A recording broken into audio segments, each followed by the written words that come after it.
In light of Road Safety Week, myself and Lizzie are going on a journey to explore the controversial issue that affects UK motorists. Yes, the issue is smart motorways, and there's been a lot written about these in the press in the last few years, and it's become a very controversial issue. And I thought technology and driving doesn't sound very interesting, and then I came across this call. I'm stuck in the middle of the M6. My car's broken down. Okay, whereabouts on the M6? I'm on the left-hand lane. I've passed Knutsford. I don't have a bearing, I'm afraid. Okay, so you're going north or southbound? I'm going northbound. Got the hazards on. What else can I do? Because I've got a family of 5 in the car. Okay, don't worry. And you say there's 5 people in the car?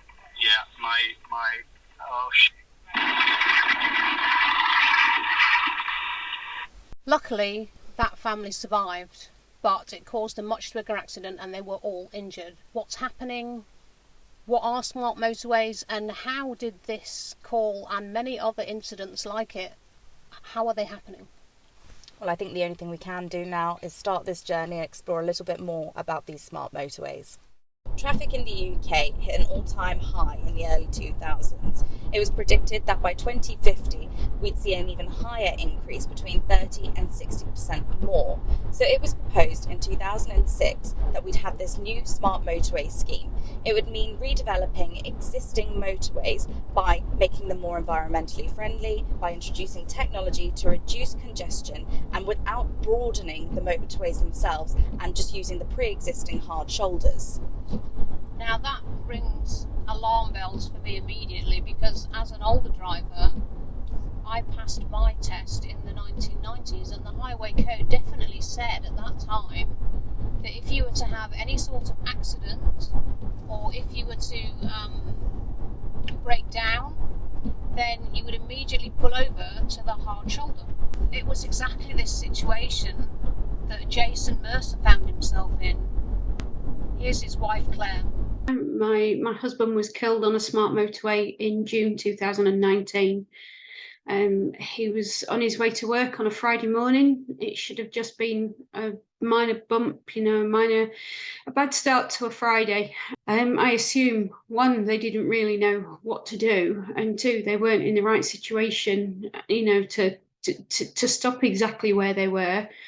There's CCTV footage of both parties travelling further down the road to find a safer place to stop, but they couldn't, and it's your legal obligation to stop after an accident. So eventually they just pulled over where they could, but they couldn't get their vehicles out of the live running lane because of the crash barrier, and they themselves couldn't get over the crash barrier because of a 30-foot drop the other side of it. So they were stranded in a live running lane on a Friday morning on the M1, and the obvious happened. It was a lorry. It's almost always HGV vehicles because they can't manoeuvre the same as a Ford Fiesta. Even limited to 56 miles an hour, which this one was, it just couldn't manoeuvre in time and it ploughed into them bodily. So I'm confused here, Lucia, because I thought the technology was supposed to pick up a stranded driver or a obstacle in the road. Well, that's exactly what it's supposed to do. So the idea behind them is we're meant to pick up the speed limits that they're meant to, so that we have variable speed limits along the way. And not only that, but it's meant to then help these people that are stranded get to a safer place. It's all controlled by cameras, and I think this is where people are starting to feel a little bit unsafe. It's putting your lives and those that are in your car's lives in the hands of technology. National highways are trying to make the tech appear better than it is. So by pretending, they're giving a false sense of security. And the technology is not up to the job. There's problems with the virus software clashing and causing issues. There's glitches where either it won't let the operators set the signs that they want to set, or it randomly sets signs of its own. It just picks a message and displays it. And it's just not up to the job. If it was a computer, you'd have taken it back to the shop a long time ago by now. And yet there's hundreds of thousands of lives depending on this every day. So there's actually 3 different types of smart motorways, and we've got some graphics here to bring in to show you exactly what we mean. So firstly, we have controlled motorways, which can detect incidents using automatic signalling, and you'll get the speed limits and red circles and also red crosses.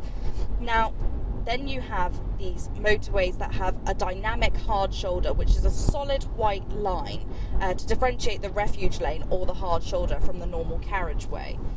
This is a part-time hard shoulder used as a running lane only at peak times like rush hour. I think this part is on the M25 smart motorway actually, Lizzie. So sometimes you can stop there and sometimes you can't. The red cross then signals that you can't go through that lane or by any means stop in that lane. You have to continue to go into the other 3 or 2 lanes that are open that you can then use. Now, lastly, you have an all-lane running motorways where you have a shoulder which is now permanent and also live. And so I think that's what we're on now, isn't it, Lucia? That, to me, there is no hard shoulder here. no, But there is also no signs to tell me that there's no hard shoulder. well, exactly. So it's How would I impossible to know. And I'm now looking at this motorway, the same one you're looking at. This is an all lanes motorway with no hard shoulder. So if there was to be a minor bump here, there would be nowhere to go. And there is a very solid crash barrier on that side. So if we were to have a breakdown, you would have to be able to get over that crash barrier to safety. So I don't know what you would do if you were a disabled driver. Or somebody with kids in the back of the car, or like I had 2 babies in 2 car seats. We've already seen someone with their hazards on. Let's just wait and see what happens. I've already seen a van in the hard shoulder getting with an RAC truck changing a tyre. That was on the conventional motorway with the hard shoulder, but here there is no hard shoulder, so if the van had broken down here, I don't quite know what he would have done. With so many problems on these motorways, why hasn't anything happened? Well, Claire did try and take the Motorways Agency to court, but they ruled against her. National highways do not owe the motorist a duty of care. And if you do not owe someone a duty of care, you cannot be prosecuted for their manslaughter. It seems the blame is being put very squarely on the motorists, either the people who stop in live lanes or those people that crash into them. And there have been 10,000 fines issued just on this stretch up here. People getting risked to have to pay over £100, people risking points on their licence, and we have come here to Fleet Services to ask people what they think about these. And do you know what the red X means on a smart motorway? Yeah, absolutely. Yes, pull out of that lane as soon as you can safely and don't use it. No, not really, no. No. Because I'm on the road all the time and it's sort of part of my job to use these roads, I understand how it works. If I was someone that occasionally came out on holiday and once a year I ventured out onto the motorway and I didn't realise what it was. Like, what would you do if you were to approach one of those red X's, like, or had seen one on the motorway? Would you know what to do? No, I wouldn't. Would you know not to drive in it? No. I've never even heard the term smart motorway until my husband was killed on one. And so why wasn't there a complete oversaturation? Why wasn't it in the newspapers? Why wasn't it on social media, on online news, TV news, just everywhere? I have to admit, Lucia, I'm feeling rather uneducated about smart motorways. And you're not alone, Lizzie. In 2016, the British Highways Agency found that over 30% of people did not know what a smart motorway was, nor did they know what the red X was on the top of the motorways there. Eventually, that pushed National Highways to start doing adverts after 50-odd people were dead. And they started doing these ridiculous TV and radio adverts to the altered tune of Go West, the song Go West, and they made it go left. And they have men dressed in flies squashed on the windscreen. Almost every one of these incidents, the people were stood on the road and they were hit by a HGV. My husband was squashed on the windscreen. Okay. So what would you do if your car broke down?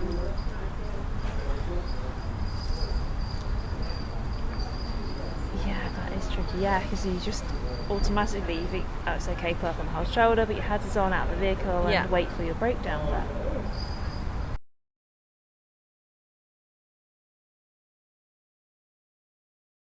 My concern is that moment when the car first stops and you're on the inside lane. Some camera's got to see it, it's got to be reported. In the meantime, there's cars or lorries still going up and down to rely on seeing that car stopped, and you've got to get out in a live lane. So I do have concerns, but I can see both sides of the argument. So for those visiting the UK this summer that don't know how to use our smart motorways, the National Highway Agency has provided this advice. If your vehicle has a problem or you get into trouble on the motorway, stay calm and try to exit at the next junction or motorway service area. If that's not possible, where you can, go left, get safe and get help. You should go left into an emergency area, hard shoulder, left-hand verge or A road lay-by.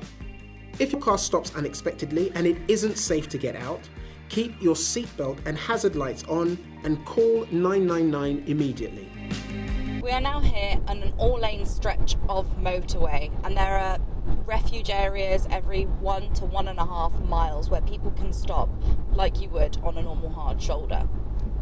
So, what you're meant to do. If you can, keep moving. If you can't, then the advice is to put your seatbelt on and put your hazard lights on, i.e. brace for impact. Well, there's no doubt we're not safer. There's clearly no doubt about that, whether you're the person that's broken down or you're the driver managing and driving. No, it's not safer because it's not managed correctly. In 2022, the death toll on smart motorways hit 79 people, and backlash from experts and the public soared.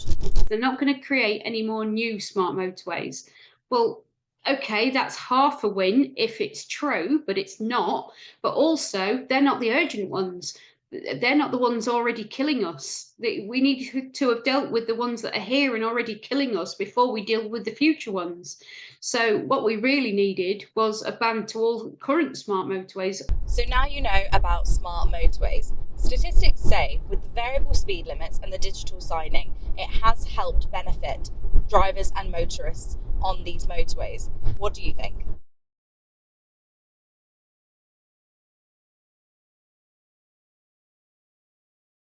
I think if it's managed correctly, with the right amount of coverage, with the right amount of people, I think it can work, but unfortunately it doesn't, as we can see.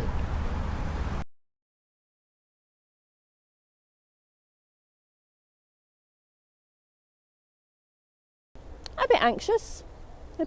I think from what you read in the press and what you see on the news, there have been a lot of accidents which smart motorways have contributed to, because there's nowhere safe to pull over, so other cars and traffic is just sort of pulled in and squashed people basically.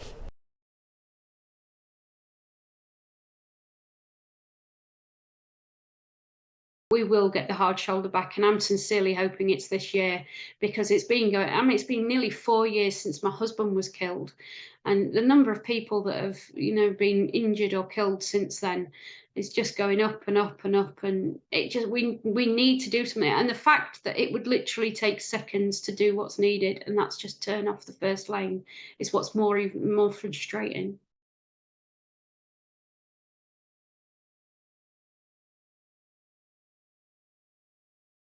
Do you know anyone who has broken down? Yeah, I do actually. In the live lane? Yeah, absolutely, yeah. And what was that like for them? Oh, terrifying. I mean, that's what I can't imagine, but that's what they said. And the big problem for them was getting out of the vehicle just to get to safety, because within 3 feet or 4 feet there's a vehicle going by at 70 miles an hour or more. Exactly. So yeah, it's terrifying.